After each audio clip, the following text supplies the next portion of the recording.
Do it. Make your dreams come true. Yes, you can. Yes, you can. Just do it. You feel tired. Use the governor's theory. I also call this Google earthing yourself. So scientists looked at how is it possible that somebody can ride the Tour de France? I mean, obviously their quadriceps are killing them and they're tired. It's because professional athletes can get above themselves and govern from above. You can do the same thing.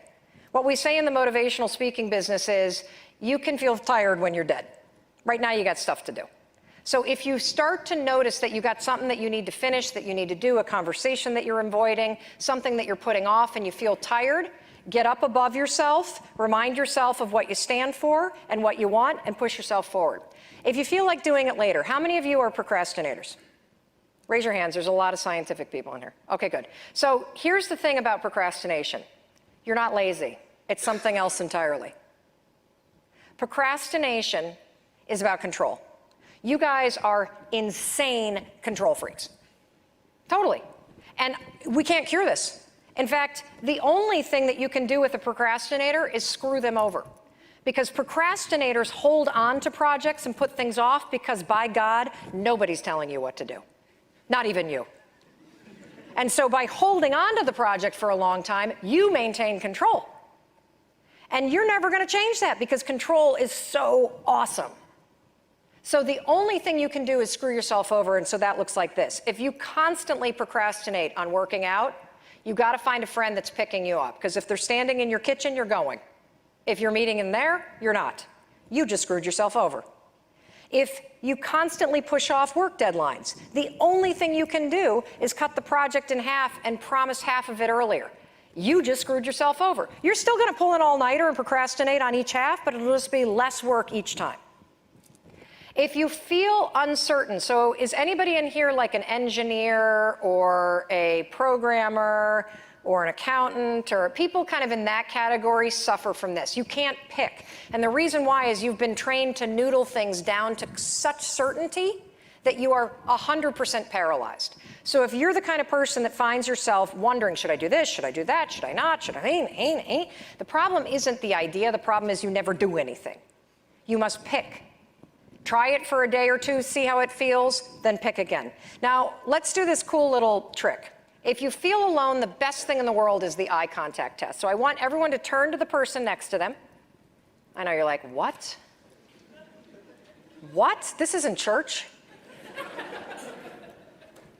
Okay, who does not? I need everybody to have a partner. Who doesn't have a partner? Raise your hand so you can kind of turn rows. Somebody in the back?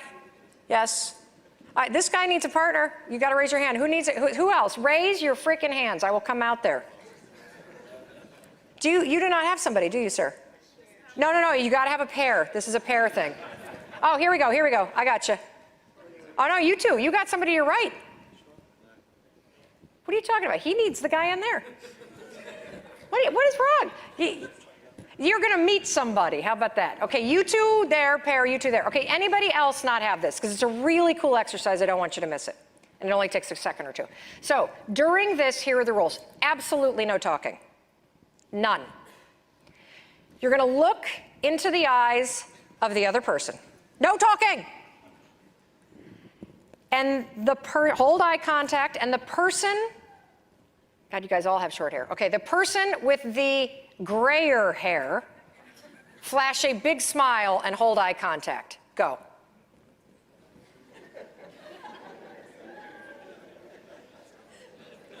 All right, let me explain what just happened. So the truth is, yes, you've been wondering if you have superpowers. The fact is you do.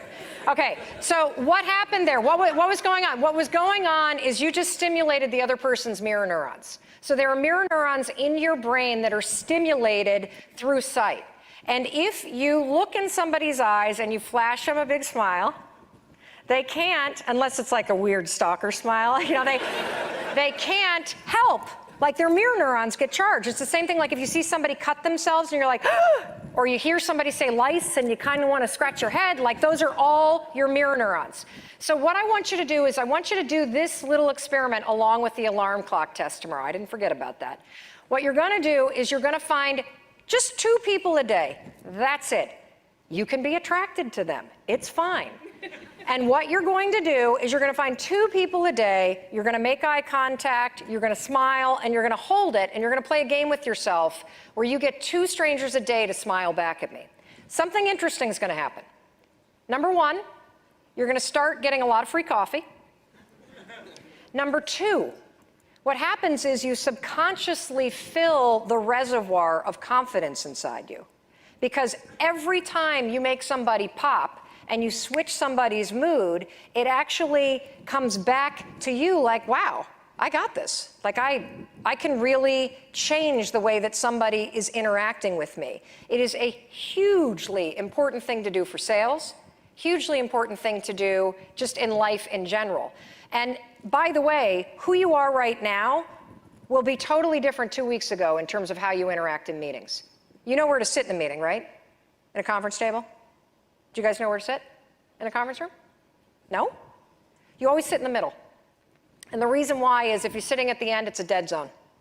If you're sitting in the middle, you're always in the middle of the conversation. So if you have something to say, everyone's going to see it.